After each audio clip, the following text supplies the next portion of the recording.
ओम नमः सदेभ्यः। ओम नमः सदेभ्यः।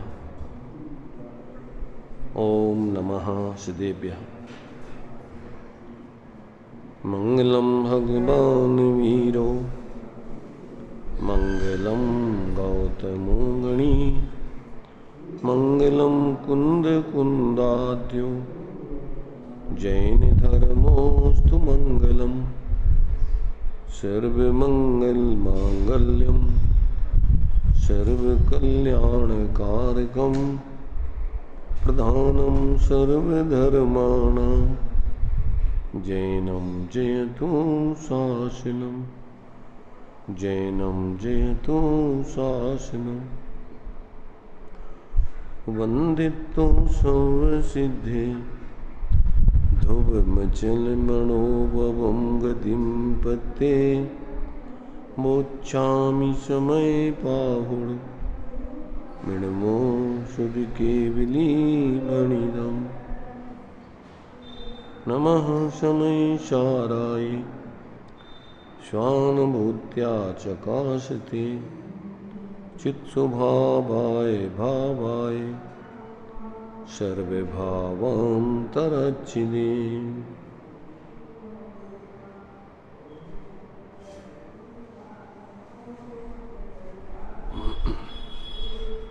समय सार जी परिशिष्ट 47 शक्तियों की चर्चा अपनी यहाँ चल रही है। इसमें 23 नंबर की शक्ति की चर्चा अपनी हो चुकी है। 24 नंबर की शक्ति यहाँ पर जो नियत प्रदेशत्व नाम की है उसके संबंध में अपन यहाँ विचार करेंगे। क्योंकि अनंत शक्तियों को धारण करने वाला आत्मा है, परस्पर विरुद्ध धर्मों को भी अनंत धारण करने वाला है, परंतु व्यवहार में अपने लिए एक साथ उन सबको कहा नहीं जा सकता, बताया नहीं जा सकता है। बताने के लिए तो व्यवहार से क्रम क्रम से उसके एक एक धर्म, एक एक शक्तियाँ आदि का ही निरूपण करके, वो भी फिर बहुत सीमित, क्योंकि उन सब अनंत का तो अनंत काल तक भी यदि निरूपण किया जाए तो भी उनको निरूपण में नहीं लिया जा सकता है, उनका पूरा निरूपण नहीं किया जा सकता है। एकमात्र उनको तो अनुभव किया जा सकता है ज्ञान में, अथवा सर्वज्ञ भगवान के ज्ञान में वो एक साथ सब झलकती हैं, ज्ञात होती हैं। तो यहाँ तो अपने लिए चूँकि उस शक्तिमान आत्मा को अनुभव करने के लिए जिनको अपने शक्तिमान आत्मा की खबर नहीं है, उसका लक्ष्य नहीं है, तो उनके लिए परोक्ष रूप में व्यवहार से पहले उसके स्वरूप को भेद करके समझा करके और ऐसे उस अभेद आत्मा का लक्ष्य करके आश्रय करके निर्विकल्प हो करके अनुभव करने की प्रेरणा दी जा रही है। क्योंकि उस अभेद आत्मा के अनुभव से ही मोक्ष का मार्ग, शांति का मार्ग, धर्म का मार्ग चालू होता है। इसके अलावा और कोई मोक्ष का मार्ग, धर्म का मार्ग है नहीं। तो व्यवहार में जितना भी कथन है वो उस परमार्थ को सिद्ध करने के लिए है, और जब उस परमार्थ को अपने लिए कुछ शक्ति धर्म आदि के माध्यम से समझ करके उस पर आचार्यों के उपदेश पर, भगवान जनेन्द्र की वाणी पर और ज्ञानियों के जो है अनुभवपूर्वक के उपदेश से अपनी खुद की बुद्धि से निर्णय करने पर जब अपन को ये लगता है कि वास्तव में ऐसा अपना स्वरूप अंदर में है, तो फिर अपन बाहर के इन भेदों से विकल्प पूर्वक समझने से विरक्त होकर फिर अपन अभेद स्वरूप की तरफ झुककर उसके अनुभव करने के लिए प्रेरित होते हैं, अंदर में भावना पैदा करते हैं, और फिर अंदर में जब अपन ढल करके अपने स्वरूप को देखते हैं तो वास्तव में वहाँ कोई अलौकिक आनंद, अतीन्द्रिय आनंद अनुभव में आता है। सारे विकल्प शांत होते हैं और क्रम क्रम से जैसे जैसे अपन स्वरूप में ऐसी स्थिरता करते जाते हैं, संपूर्ण कसाएँ पराश्रय के भाव छूटते जाते हैं, और एक दिन ये आत्मा पूर्ण स्वाश्रय को प्रकट करके अपनी उस मोह रहित दशा को, अतीन्द्रिय आनंद की दशा को, परम सुख की दशा को प्राप्त हो जाता है। तो ये अपने लिए मात्र उसी स्वरूप अनुभव करने की प्रेरणा के लिए सारा का सारा उपदेश आदि है। और यदि हम उस प्रेरणा को लेकर के और स्वरूप का अनुभव करने के लिए प्रयत्नशील होते हैं तो ये सब उपदेश आदि व्यवहार सार्थक है।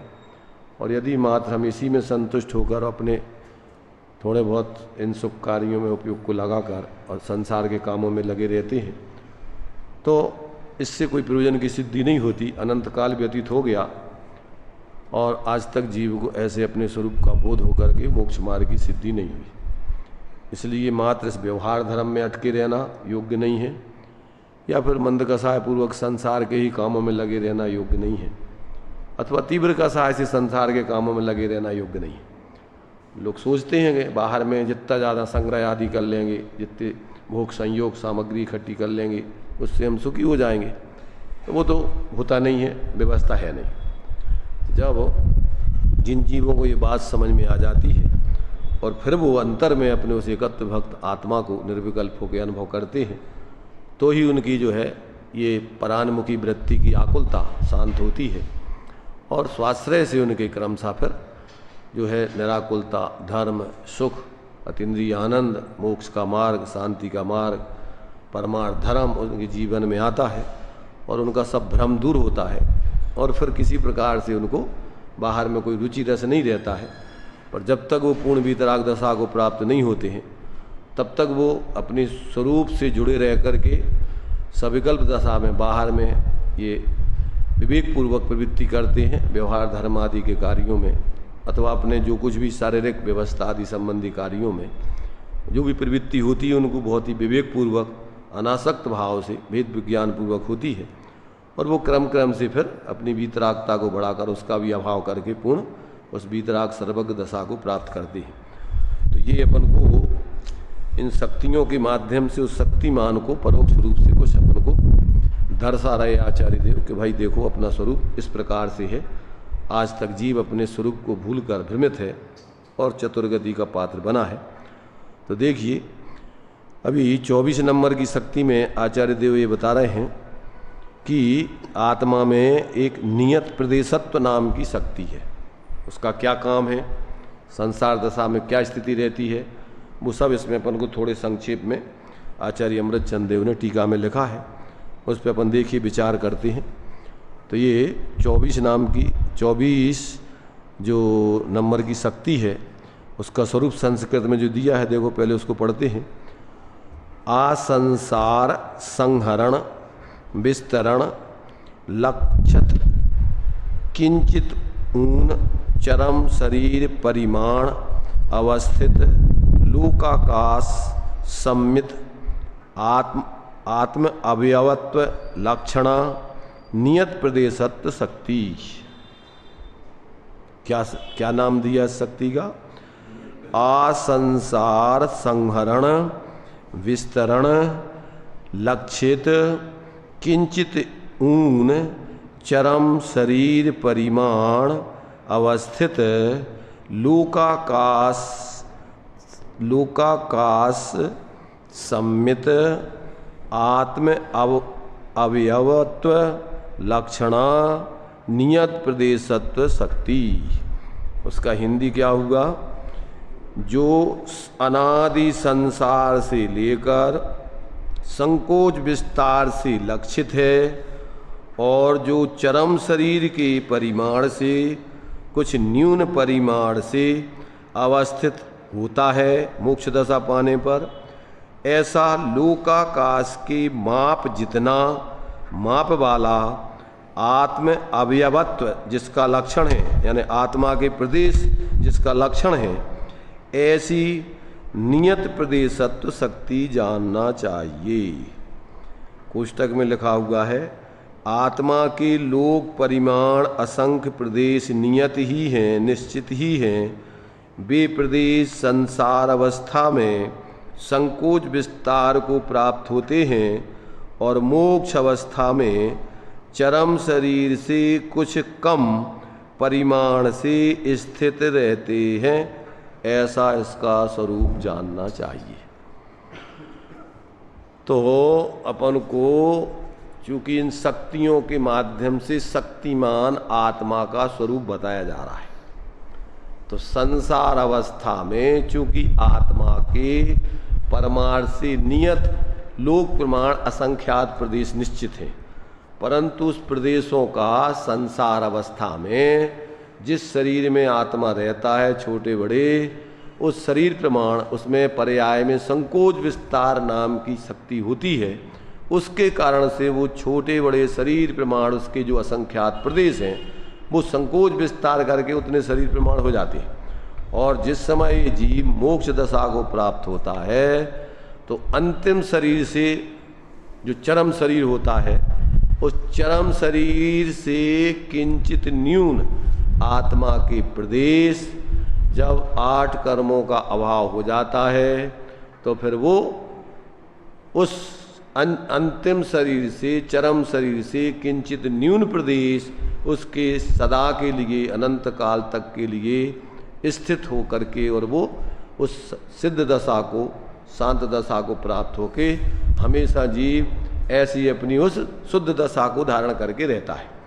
ये बात यहाँ पर अपने लिए उस नियत प्रदेशत्व शक्ति के माध्यम से आत्मा के स्वरूप को स्पष्ट किया।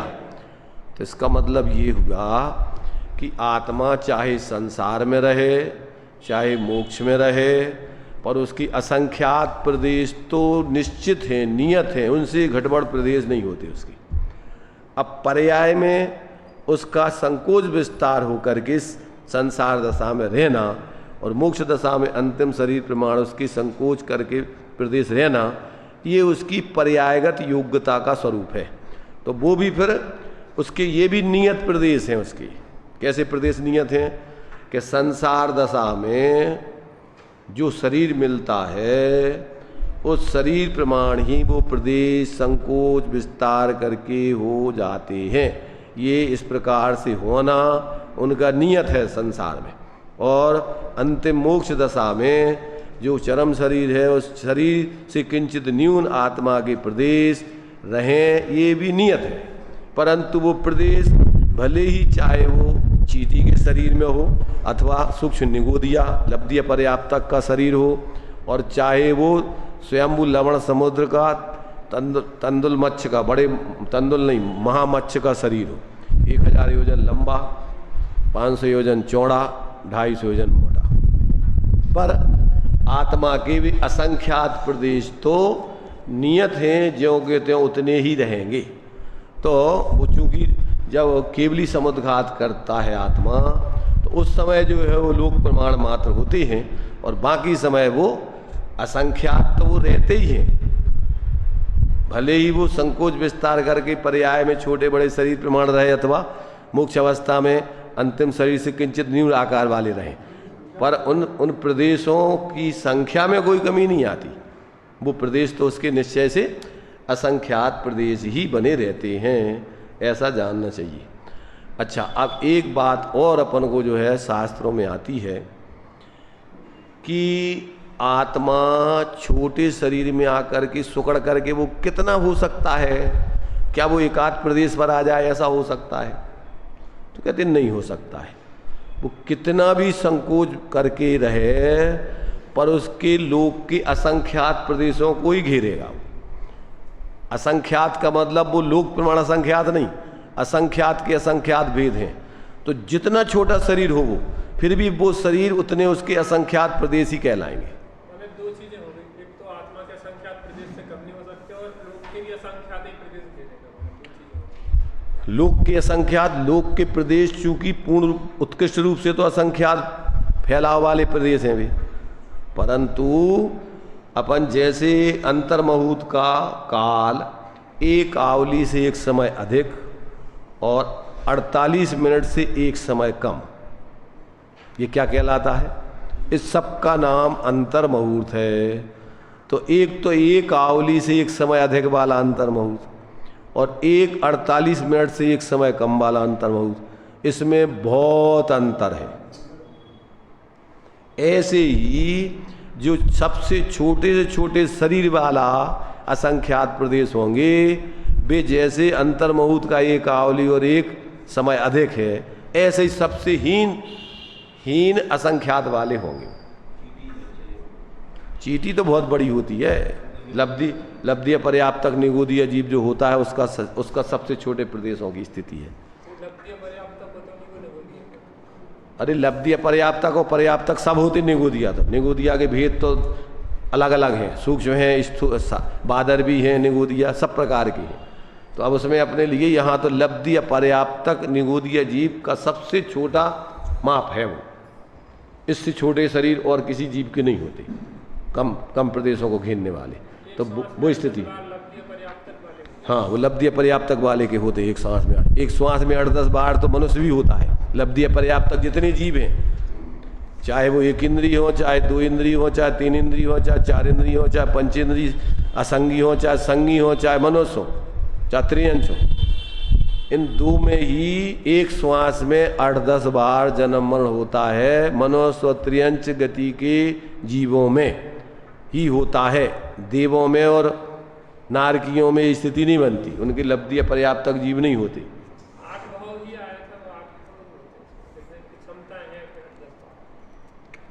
काय की 8 भाव की?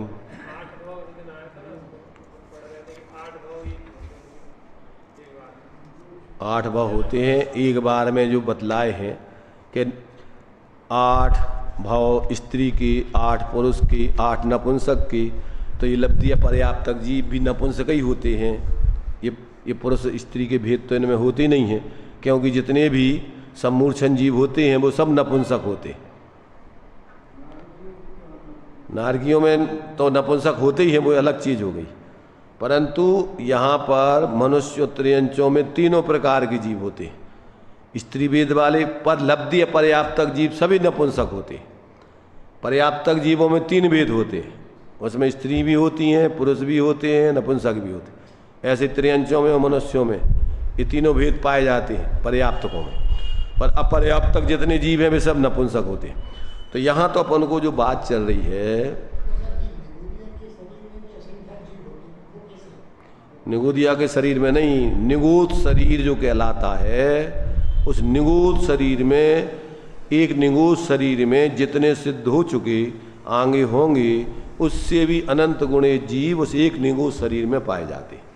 तो निगूत शरीर कहलाता है कि नियत है गोद जिसकी, अर्थात उस एक शरीर के आश्रित अनंत जीव पाए जाते हैं। उनका एक ही शरीर है, उसी शरीर के आश्रित उनका जीवन मरण सब कुछ उसी के आश्रित चलता है।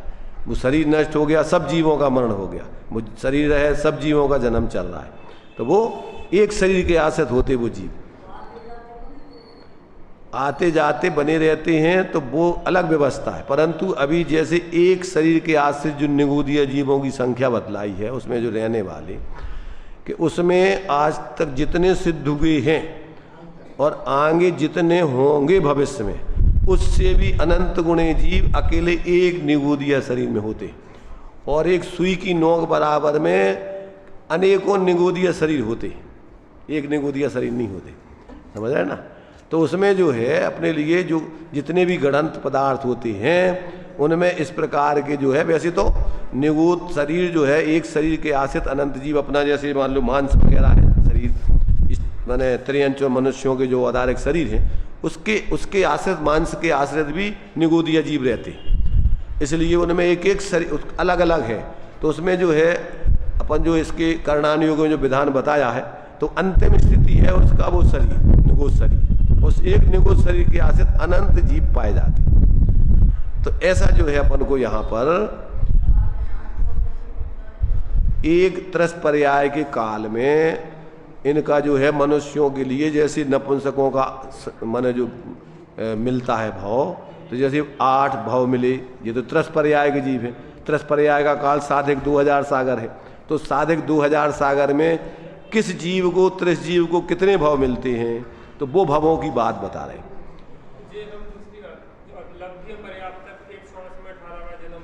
तुम दूसरी तीसरी नहीं पूछ रहे, वे सब बेत्रस पर्याय के अंतर्गत आते हैं। तुमने गति आगति में पढ़ा, पर दिमाग में तो समझो कि ये सब जीव कौन से हैं। फिर बुद्धि तुम्हारी कौन से जीव है, स्थावर हैं कि त्रस हैं? ये मनुष्य पर्याप्त पंचेंद्रिय तक है, लेकिन वो लब्धि पर्याप्त तक एक श्वास में जो 18 बार जब मनन करते हैं उनके 8 भाव होते हैं, ऐसा बताया। हम ये कह रहे हैं कि ये किसके बताए थे भाव? एक इंद्रिय के मनुष्यों की। लब्धि पर्याप्त तक बुद्धि तुम्हारी थोड़ी स्क्रू थोड़ा कसो उसको। लब्धि पर्याप्त तक जीव तो बता रहे ना कि सब होते हैं, एक इंद्रिय से लेकर के पंचेंद्रिय तक के त्रियंच भी होते, मनुष्य भी होते, लब्धि पर्याप्त तक, लब्धि पर्याप्त तक, ये कौन सा उत्तर हो गया?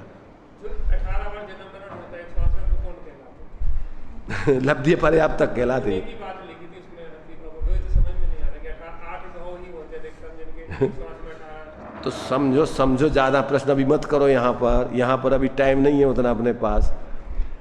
एक श्वास में 8-10 बार सभी लब्धि पर्याप्त तक जीव होते, चाहे वे निगूदिया हो, चाहे 2 इंद्रिय हो, चाहे 3 इंद्रिय हो, चाहे 4 इंद्रिय हो, चाहे पंचेंद्रिय हो, चाहे त्रियंश हो, चाहे मनुष्य हो, उनके सबके भाव कितने होते?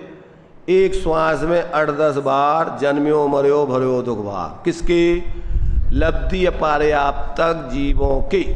तो लब्धि पर्याप्त तक जीव मनुष्य त्रियंश पर्याय में होते हैं और दूसरे देवों में और नारकियों में नहीं होते। अब इसमें जो होते वो भी कर्म भूमि में होते, भोग भूमि में नहीं होते। तो जितने भी जीव हैं, तो यहाँ चूंकि त्रस पर्याय का काल, एक इंद्रिय को छोड़ के त्रस पर्याय का काल साधिक 2000 सागर है।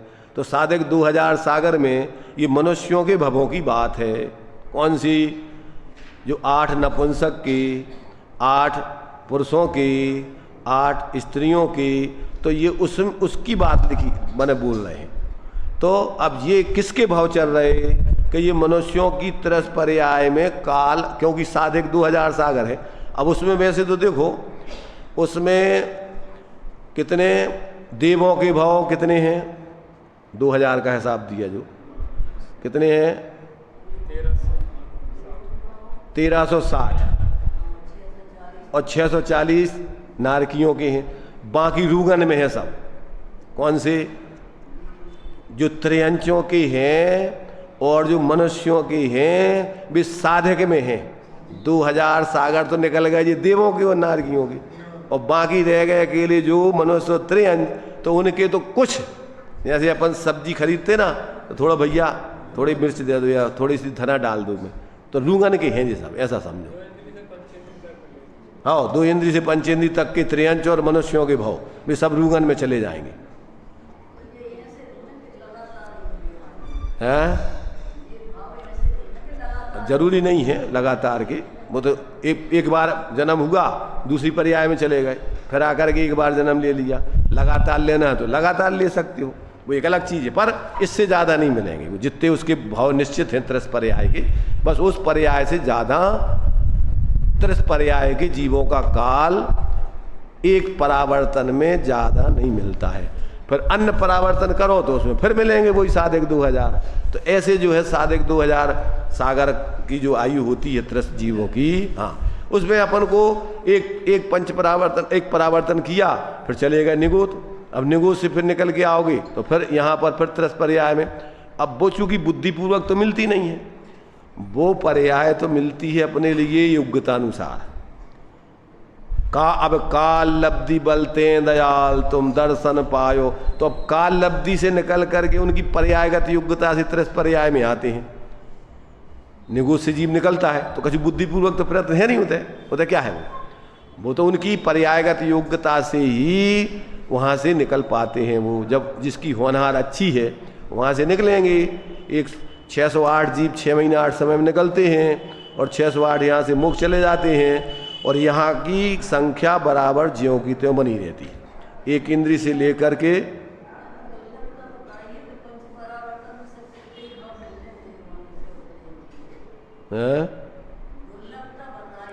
दुर्लभता तो बताई है, परंतु संगे संगे वस्तु स्वरूप बताया है। क्या है ये? वस्तु का स्वरूप है ही। दुर्लभ तो है ही, परंतु दुर्लभ के संगे संगे ऐसा नहीं है कि कोई अचानक है। ये तो वस्तु व्यवस्था है ही। अनादि अनंत काल से ऐसी व्यवस्था चल रही है और अनंत काल तक ऐसे ही चलती रहेगी। इसके लिए कोई हेरा फेरी करने की व्यवस्था नहीं है। एक बार 2000 साल के बाद निगोद में चले गए, फिर दोबारा उसको बोलते हैं नित्य इतर निगूद। दोबारा अंतर्मुहूर्त के बाद, अंतर्मुहूर्त के बाद फिर निकल करके फिर आ सकते हो, पर अब भी तुम्हारे हाथ में नहीं है, कोई बुद्धिपूर्वक तो प्रयत्न है नहीं, वो तो योग्यता अनुसार है निकलने की व्यवस्था, निकल आओ तो निकल आओ। दोबारा जाने का भी अंतर्मुहूर्त में वापस जा सकते हो, साधक है वो तो 2000 सागर किंचित अधिक, वो ज़्यादा से ज़्यादा काल है त्रस्पर्याय का, और कम से कम तो अंतर्मुहूर्त निकलो और अंतर्मुहूर्त में फिर चले जाओ वापस। 2.5 पुद्गल परावर्तन है, तो 2.5 पुद्गल परावर्तन तो ऐसा है अनंत काल। तो अब ये सब चीज़ें देखो क्या है, ये तो अपन को एक जानकारी के लिए है, बुद्धिपूर्वक तो अपन को जो कार्य करना है तत्व निर्णय करके स्वरूप अनुभव कहा ये कार्य करो, बाकी तो केवल ज्ञान में सब ज्ञात होता है, और केवल ज्ञान हो जाएगा तो सब अपन को भी ज्ञात हो जाएगा। अपन को इसकी ज़्यादा चिंता करने की जरूरत नहीं है। ये तो अपन को समझ लो कि ये तो ऐसी विचित्र दशा है, और अपन ऐसी विचित्र दशा में भी यहाँ रच पच रहे, जहाँ अपन को थे मैंने ये समझ लो कि एक दृष्टांत दिया त्रस्पर्याय के काल के लिए टोडरमल जी ने। कौन सा दृष्टांत दिया कि एक पत्थर को अपन हाथ में से यूँ उछालो थोड़ी देर, तो आकाश में कितनी देर रहता है, इतना काल त्रस्पर्याय का समझो। ये कितना काल कि जैसे पत्थर को अपन आसमान में उछालते हैं और जितने समय वो आसमान में रहे उतना समय का ये त्रस्पर्याय का काल है, बाकी तो सब एक इंद्रिय पर्याय में ही जमीन में ही रहना है उसको। अब फिर भी अपन क्या कर रहे हैं इसमें, फिर भी इसमें अपन ऐसा सोच रहे जैसे तय रहना हो, इसी की व्यवस्थाओं में रात दिन सेटिंग करने में लगे हुए हैं। कितनी समझदारी का काम कर रहे हैं अपन, कि ये मुश्किल से मिली है पर्याय, और अपन जितना अच्छे से अच्छी व्यवस्था यहाँ बना सकते बना लो। आगे फिर क्या होगा है, अब पता नहीं कब मिलेगी। इसलिए अरे भाई देखो कितनी अच्छे से अच्छी व्यवस्था बना लो, इसमें तुम्हारा कुछ नहीं होना है। और सुनो ये भ्रम है तुम्हारा कि कितनी अच्छी से अच्छी व्यवस्था बना लो, व्यवस्था तो उदय प्रमाण बनना है। अगर तुम्हारे हाथ में हो गए तो फिर एक एक जीव अपनी हीन व्यवस्था क्यों बनाए। इसलिए ये तो व्यक्ति का वास्तव में अविवेक है। कौन सा कि जो व्यवस्था उदय अनुसार बनना है उसमें अपन अपनी व्यर्थ की बुद्धि लगाकर समय खराब करें।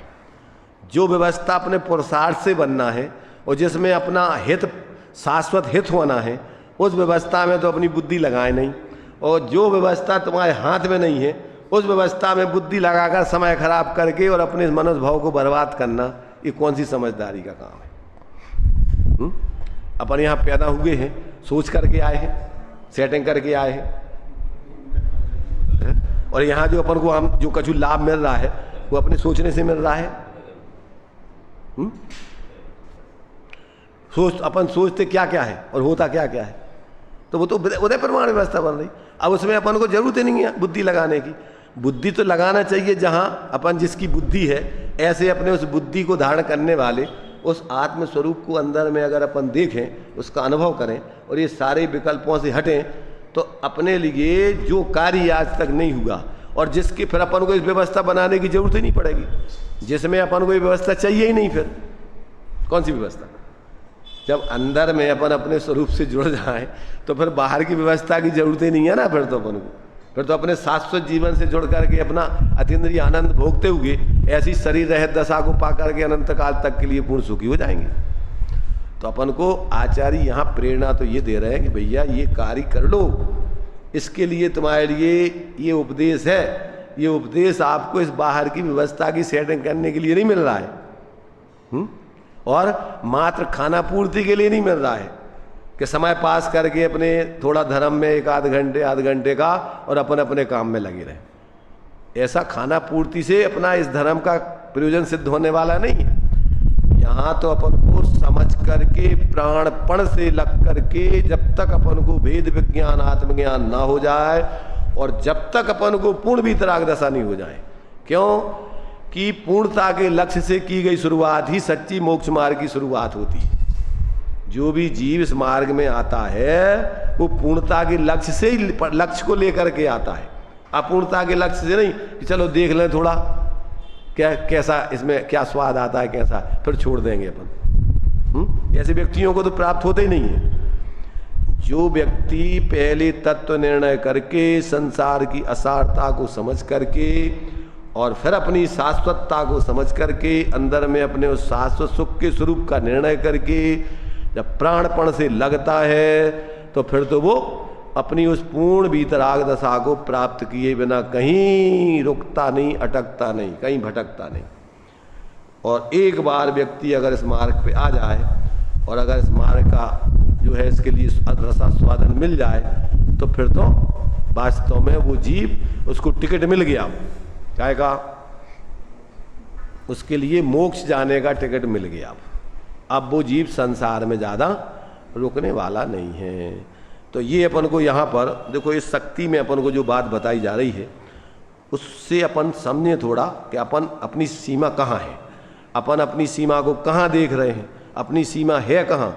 तो यहाँ ये बता रहे हैं कि ये जीव अनादि संसार से लेकर संकोच विस्तार से लक्षित है और जो चरम शरीर के परिमाण से कुछ न्यून परिमाण से अवस्थित होता है मोक्ष दशा में, ऐसा लोकाकाश के माप जितना माप वाला आत्म अवयवत्व जिसका लक्षण है, आत्मा के प्रदेश जिसका लक्षण है, ऐसी नियत प्रदेशत्व शक्ति जानना चाहिए। सभी जीवों के पास ऐसे असंख्यात प्रदेश निश्चित प्राप्त हुए हैं और वो इस संसार दशा में परमार्थ से असंख्यात होने पर भी जिस शरीर में रहता है उस शरीर प्रमाण संकोच विस्तार के शक्ति के कारण अपने प्रदेशों में ही रहता है। वो कोई शरीर आदि के प्रदेशों में नहीं चला जाता है। कहाँ रहता है वो? निमित्त रूप से तो जिस शरीर में वो रहता है उस शरीर प्रमाण कह रहे हैं, परंतु वो तो अपने चैतन्य आत्मा के असंख्यात प्रदेशों में ही रहता है, वो कोई शरीर के प्रदेशों में नहीं रहता है। तो ऐसा अपन को अपनी सत्ता को देखना है तो कहाँ देखें अपन?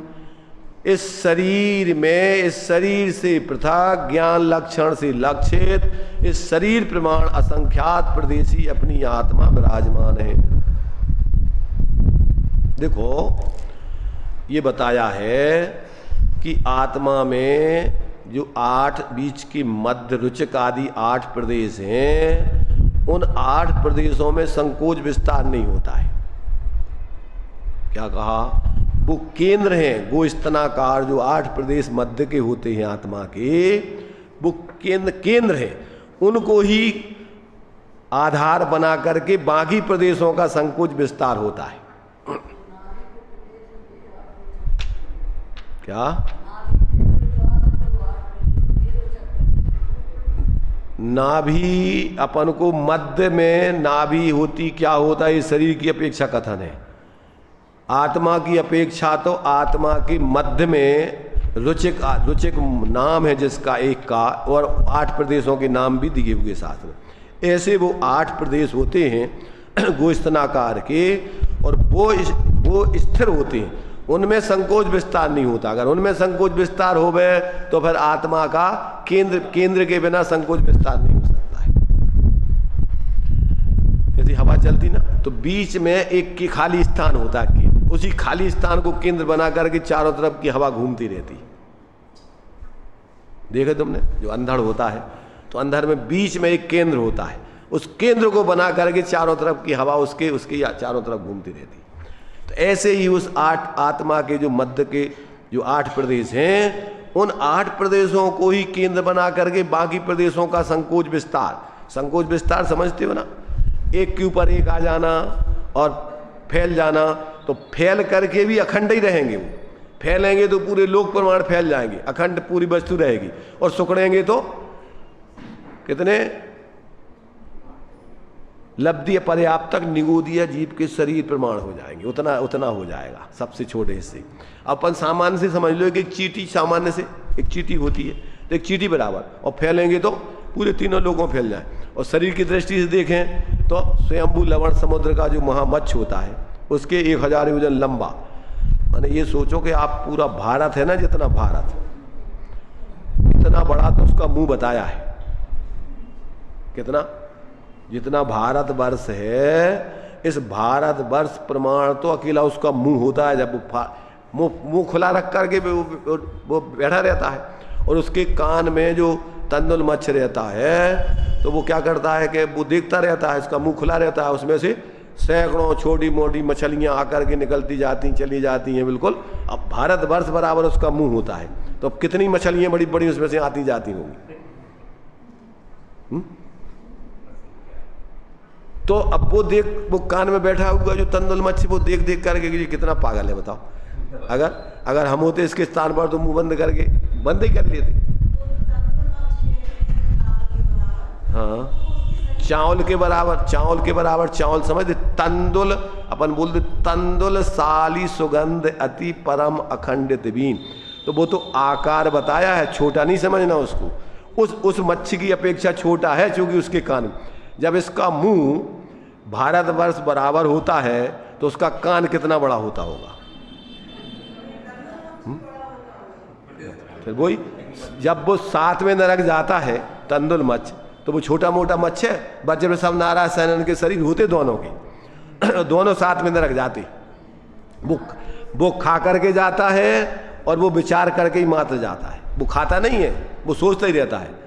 इसलिए क्रिया की अपेक्षा वचन और वचन की अपेक्षा मन से जो व्यक्ति पाप करता रहता है निरंतर, वचनों से और शरीर से कितना करेगा। जैसे मान लीजिए किसी को मारना है तो कितने बार मारोगे तुम? मारोगे तो एक ही बार, पर मारने के विचार कब तक करोगे? तो वो खाने वाले तो एक बार वो 6 महीने तक मुंह खुला रहता है, और 6 महीने के बाद एक बार मुंह बंद करता है, बस उतने में वो पेट भर जाता है, और 6 महीने के लिए मुंह खुला रहता है। और ये 6 महीने तक सोचते रहता, वो नहीं सोचता है, वो तो अपना बस उसका पेट भर गया, वो मुंह खुला, उसका आराम से खुला रहता है, 6 महीने तक खुला रहेगा, और 6 महीने बाद बंद कर लेगा, उसका पेट भर गया, काम खत्म।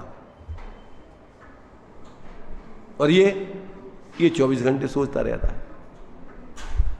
तो मतलब ये है कि सोचने से रात दिन चलता ही रहता है, विचार चलते ही रहते हैं।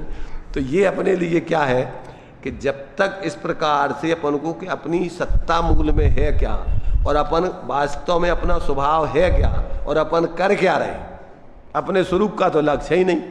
रात दिन अपन इस शरीर में मूर्छित होकर, संयोगों में मूर्छित होकर निरंतर मोह राग देश के विकल्प करते रहते। अपन अपने स्वरूप के बारे में पहली चीज तो यहाँ बैठ करके अपन थोड़ा बहुत सुनते तो हैं, पर अभी समझ में कहाँ आता है अपन को जो चर्चा चल रही है, ये आत्मा की शक्तियाँ आत्मा के स्वरूप को समझाने के लिए बताई जा रही। और आत्मा का स्वरूप माने अपना स्वरूप। आत्मा का स्वरूप माने क्या है? आत्मा का स्वरूप माने किसी आत्मा का स्वरूप चल रहा है, प्रत्येक जीव का स्वरूप। तो अपन को इसको सुन करके क्या अपन को अपनी सत्ता की खबर, अपनी सत्ता का निर्णय होता कि हमारी सीमा ये है। अपन नियत प्रदेशों में रहते हैं, असंख्यात प्रमाण प्रदेश हैं, परंतु तो संसार दशा में तो अपन को जो शरीर मिलता है उस शरीर के बराबर जो शरीर मिला उससे आत्मा के प्रदेश संकुचित होकर के उस शरीर प्रमाण हो जाते हैं, फैल करके उस शरीर प्रमाण हो जाते हैं। बड़ा शरीर मिला तो उसमें फैल जाएंगे, छोटा शरीर मिला तो उसमें संकुचित हो जाएंगे। जैसे फूकना होता है तो फूकना में हवा भर दो तो क्या होता है, हवा निकाल दो तो फूकना कितना बड़ा हो जाता है। हवा भर देने पर फूकना कितना बड़ा हो जाता है। अपन को भ्रम होता है, काय का भ्रम होता है कि फूकना बहुत बड़ा हो गया। ऐसे ही अपन को जब शरीर बड़ा मिल जाता है तो अपन को भ्रम हो जाता है कि हम बहुत बड़े हो गए, बहुत मोटे हो गए हैं। इसलिए तो अपन क्या करते हैं, अच्छो खा पी करके मोटे होना चाहते, तो हो जाता मोटा, खाने पीने से मोटा। बड़ा शरीर मिल जाएगा हाथी का तो मोटा हो जाएगा आत्मा, तो उतना ही रहेगा जितनी है उसकी संख्या प्रदेश उतने की उतने। ये बहुत बड़ा भ्रम है, मिथ्यात अपन को। अरे ऐसे वो तो अभी तो शरीर तो छोड़ो, बाहर का मकान बड़ा बन जाए, कपड़े अपन पहन ले में बढ़िया लंबे चौड़े मोटे तगड़े, तो ऐसे लगने लगता है जैसे अपन बहुत मोटे तगड़े हो गए, नए हो गए। कितनी अपन को कितनी एकत्र बुद्धि है संयोगों में, अपन विचार तो करो थोड़ा। अपनी चाल ढाल बदल जाती है। पुराने मकान में रह रहे थे तो थोड़े ऐसे ही चल लगता था, अब बड़ा आलीशान मकान बन गया है तो अब क्या होता है, अब अपने निकलने का रंग ही अलग हो जाएगा, अलग ही अपने विचार अलग हो जाएंगे। अब अब हम कितने बढ़ गए, कितने ऊंचे हो गए, कितने ऊंचे हो गए तुम? इतना मिथ्यात्व के असंख्यात लोग प्रमाण भेद है, जितने संयोग संयोगी भाव वो सब मिथ्यात्व के रूप में एकत्र बुद्धिपूर्वक के हैं भाव सब। आता अपन को ख्याल कभी अपन, अब जो देखो मिथ्यात्व का नाश करना है तो 24 घंटे जागृत होकर के अपने निगरानी रखना पड़ेगी इन मिथ्यात्व के भावों पर। अंदर से अपना कहाँ कहाँ रस आ रहा है, किन किन में अपन एकत्व ममत्व करके जी रहे हैं। अब ये निर्णय नहीं करो तो अकेले यहाँ करके 1 घंटे अपन सुन के चले गए, इससे क्या होना है? जीव ने ऐसा कितने बार नहीं किया होगा, और कितने बार बाहर से सब छोड़ छाड़ करके घर गृहस्थी साधु बन करके, और अनंत बार दिया ना पंच परावर्तन में, ये मुनि वृद्धार अनंत बार गिरेबे को बजायो, पहने जातम ज्ञान बिना सुकलेश न पायो। पर अपने मूल स्वरूप का आज तक लक्ष्य अनुभव किया ही नहीं। तो ये सब नाटक जीव ने कोई आज का नहीं है, ये पंच परावर्तन में अनंतों बार जो आज कर रहे हैं वो ज्यों कहते हैं अपन कर चुके पहले, सब नया नहीं है कुछ भी। कि अगर उसको भगवान जिनेंद्र की वाणी पे विश्वास आ जाए तो अपनी मूढ़ता को वो छोड़ करके यथार्थता में जीना प्रारंभ कर, जीने का पुरुषार्थ करे और जीना चालू करे। क्योंकि तुम अपने कारण से रुके हुए हो, कौन तुम्हें संसार में रोके हुए बताओ? तुम्हें मिथ्यात्व के भाव कौन करा रहा है बताओ? कर्म करा रहा है कि नहीं करा रहा है?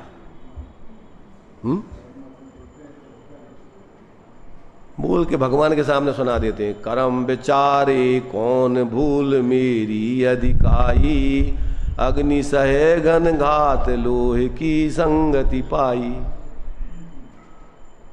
तो कर्मों से परेशान हो तुम, और कोई लोगों से परेशान हो, कैसे परेशान हो? अरे भाई अपनी जब तक भ्रांति दूर नहीं करोगे, जब तक तुम सम्यक निर्णय करके स्वयं को ग्रहण नहीं करोगे, तब तक कौन तुम्हारे लिए अपनी दुर्बुद्धि से हटा दे ये बताओ? तो भले ही तुम देखो बाहर में सानिध्य कुछ भी किसी का भी करते रहो, साक्षात समोषण में भी अपन अनंत बार गए होंगे, परंतु क्या किया वहां भी अपन ने यही नेतागिरी करी। होते भी अपन जो है अपने को विशेष बताने के लिए, अरे देखो हम समोषण में बैठ के आए। होता ना, प्रधानमंत्री के संगे फोटो खिंचवा ले कोई, फिर क्या होगा? पर बढ़िया मोटे अक्षरों में एक मोटी फोटो बनवा करके टांग लेगा घर में, देखो प्रधानमंत्री से हमारे लिए जो है, हम प्रधानमंत्री से मिले थे। कौन है प्रधानमंत्री? वो चाय बेचने वाला है। चाय बेचने वालों के संग खिंचवा करके तुम्हारे टांग ले, वो तो कैसा लगेगा तुम?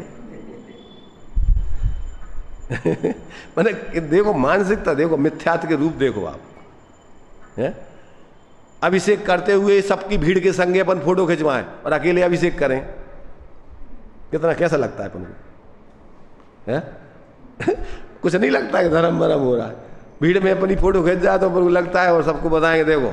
और ऐसे में अपन, अरे फल तो तुम्हारे, तुम भाव का कर रहे किस समय? उस समय तुम्हारे मान को कसाय को भाव चल रहा, पाप को भाव है, पुण्य को नहीं है, धर्म तो है नहीं है।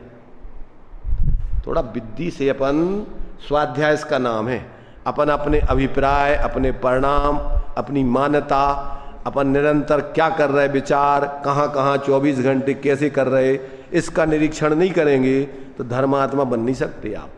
क्योंकि धर्म तो तुम्हारे भावों का नाम बंध मोक्ष परिणामन ही से, ऐसा कहे श्री जिनमानी, ताते परिणामन की संभाल में गाफिल मत हो प्राणी। अब तुम्हें परिणामों का कछु होश ही नहीं है तो अब का धर्म हुई है ये तो बताओ? अकेले मंदिरों में और सिर्फ थोड़े समय के लिए बना करके स्वाध्याय आदि में और खाना पूर्ति कर गए तो इसे कहाँ होने? 24 घंटा तो अपना रस तो वहाँ चल रहा है। कहाँ चल रहा रस बताओ? इधर तो अपन को उतना रस आता नहीं है, इधर तो अपन चले आते आंखें मीड़ते हुए, टाइम समापन पे है तो ही 2-5 मिनट को आ गए अपने, हाँ गए हम स्वाध्याय कर भी तो आउट है। आउट है कि नहीं? आउट स्वाध्याय कर भी, इसका नाम स्वाध्याय है। अरे जो ग्रंथ चल रहा है आगे से पीछे, उसके पूरे रेफरेंस, कहाँ किस विवक्षा से कौन सी बात है, इसमें अपना हित किससे सद रहा है, अपन कैसे भावों से जी रहे हैं, इसमें आचार्य क्या बता रहे हैं, जब तक कोई विचार नहीं तो का बार हो जा बताओ? अब ज़्यादातर अपन है मालूम का सन, हम आ रहे हैं ऐसी गर्मी में जो का कम है का, समझ गए ना? फिर का कहेंगे भैया अब नहीं आवे और तो आउते नहीं हमारे तो हम खराब कर, अरे खराब नहीं कर रहे परंतु इससे तुम्हारा प्रयोजन नहीं सदे तो क्या कर रहे तुम जा बताओ? तो अच्छा और आ रहे तो ये सब किसके लाने तुम क्या कर रहे जा बताओ? किसके ऊपर एहसान कर रहे भाई? अरे भाई अपन लोक में भी कि हम स्कूल में कितने घंटा बैठे का करे, पर तुम अगर पास नहीं हुए, अच्छे नंबर नहीं लाए, तो तुम कितने घंटा बैठे का तुमने करो, उसे का मतलब निकलता है ये बताओ। भाई प्रयोजन अपना सदे, तब तो तुम्हारा जो कुछ भी कम गए ज्यादा गए महत्व वो नहीं है। महत्व काय का है कि तुमने अपना जिस प्रयोजन से वो कार्य कराया जाता है वो प्रयोजन साधा कि नहीं साधा। अगर वो साधा तो शाबाश, उससे तुम्हारा भला है, और वो नहीं साधा तुम क्या कर रहे हैं तुम जानो। इसलिए भाई देखो, ये शक्तियां आत्मा की हैं, ये आत्मा में हैं और ये आत्मा है। क्या कह रहे, ये शक्तियां आत्मा की हैं, आत्मा में हैं और आत्मा है। शक्तियां भेद करके अपन आत्मा की हैं, आत्मा में है कह रहे, परंतु अभेद दृष्टि से यही आत्मा है। आत्मा को इन शक्तियों से, इनसे अलग नहीं है, तो अपन को इनमें ही आत्मा को देखना है। ये जो बता रहे ना कि संसार दशा में वो शरीर में अपने संकोच विस्तार नाम की शक्ति से भी असंख्यात प्रदेशी पूरी आत्मा उस शरीर ही में रह रही, पर शरीर से भिन्न, ये ध्यान रखना। उसके नियत प्रदेश अलग है और ये शरीर के पुद्गल के प्रदेश अलग है। तो अपन को कहाँ देखना, अपन को इस शरीर के मोटे पतलेपन से, काले गोरेपन से आत्मा का मूल्यांकन नहीं करना। रात दिन अपनी दृष्टि उस दृष्टिबान पर तो है नहीं जो देखने वाला है, पर काय पे है, जो बाहर में दिख रहा है उस ज्ञान में, उन पे दृष्टिकोण है अपना, उसी से मूल्यांकन करता है अपना, और उसी से दूसरों को दूसरों का ही मूल्यांकन करता है। दूसरों के पास अच्छे कपड़े हो, गाड़ी हो, पद हो, तो अपन सोचते अरे महान, आइए पधारिए साहब पधारिए। वो दृष्टांत देते ना, परसु परसा परशुराम और धन के 3 नाम। ये उसके नाम नहीं है, किसके नाम है ये? जब उसके पास कुछ नहीं है तो हे परसु का इधर आ, इधर हे परसु का, परसु कहाँ जा रहे हैं? और थोड़ा धन हो जाए तो परसा जी हो गए, थोड़े परसा जी, और अच्छे बढ़िया वैभव आ गए, पद आ गए, तो अब परशुराम जी पधार रहे हैं उद्घाटन समारोह में, माला लेकर के खड़े होकर के उनके गले में माला डाल। तो किसका सम्मान है ये? परशुराम, उस परशुराम जी का है क्या रुपयों पैसों का? ये धन का, संपत्ति के नाम है सब है? नहीं आ रहा, समझ में नहीं आ रहा। अंदर का अभिप्राय टटोलो अपन अपन, कैसे जीवन जी रहे, असली अपने से जुड़ के जी रहे कि नकली पूरा काल्पनिक जीवन जी रहे? नहीं आ रहा, विचारों में नहीं आ रहा। अपन को लगती नहीं ये बातें महत्वपूर्ण नहीं लगती। इन बातों पर अपन को ऐसा लगता है ये तो अपन सुनते ही रहते रोज ना, जो आओ सो बोलते सुनाओ ये सब है। अरे भाई सुनाने का सवाल नहीं है, सवाल है तुम्हारे जुड़ने का, अनुभव का। तुम्हारा अनुभव क्या चल रहा है? तो ये समझ में आ गई नियत प्रदेशत्व शक्ति। देखो अभी अपन ने एक पढ़ी थी 13 नंबर की, कौन सी है? असंकुचित विकासत्व शक्ति। वो असंकुचित विकासत्व शक्ति का स्वरूप दूसरा था। वो अपने ज्ञान आदि गुण जो है, वो जो आज तक हीन दशा में प्रवृत्ति कर रहे हैं, वो संकोच रहित, असंकुचित, संकोच से रहित पूर्ण विकसित होने का स्वभाव है उनका। देखो एक अर्थ होता है असंकुचित अविकासत्व। एक तो अर्थ होता है जैसे अनादि निधन होता ना, तो अन आदि, जिसका आ माने नहीं है आदि, और अन अंत, जिसका नहीं है अंत। तो ये आदि दीपक है, दोनों में लगाना है, आदि में भी लगाना, अंत में भी लगाना। तो जिसका ना आदि है ना अंत है, उसका नाम है अनादि निधन। अनिधन और अनादि, अनादि जिसका कोई आदि नहीं है, जिसका कोई निधन नाश नहीं होता है, यानी अनादि अनंत हो गया वो, जिसका कोई प्रारंभ नहीं, जिसका कोई अंत नहीं।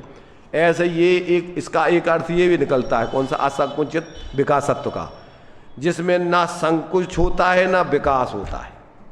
आ माने नहीं होता है संकोच, और आ नहीं होता है विकास जिसमें।